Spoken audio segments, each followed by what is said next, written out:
Kim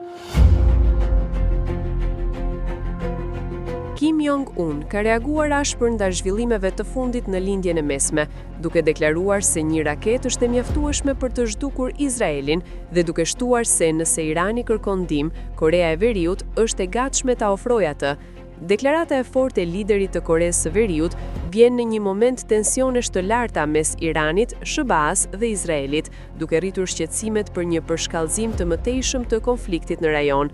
Kim theksoi aftësitë shkatëruese të arsenalit bërthamor dhe balistik të vendit të tij, duke përdorur një retorik të ngjashme me deklaratat e mëparshme kundër perëndimit. Vetëm 2 javë më parë, gjatë një kongresi të madh të Partisë së Punëtorëve në Penjan, Kim kishte lënë të kuptojë për një hapje të mundshme ndaj dialogut me presidentin amerikan Donald Trump. Megjithatë, sulmet ndaj Iranit, një partner i kahërshëm diplomatik dhe ushtarak i Koresë së Veriut, duket se kanë nxitur një rishqyrtim të kësaj qasjeje.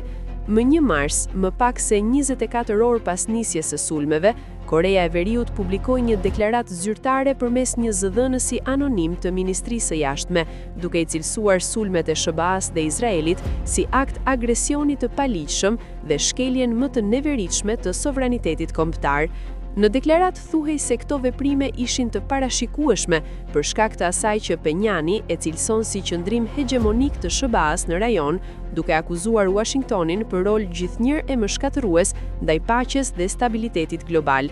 Pak orë më vonë, Kim Jong-un publikoi një deklaratë edhe më të ashpër, duke shprehur mbështetje të drejtpërdrejtë për Teheranin dhe duke thënë se Korea e Veriut është e gatshme t'i ofrojë Iranit raketa për përdorim kundër Izraelit nëse kjo kërkohet.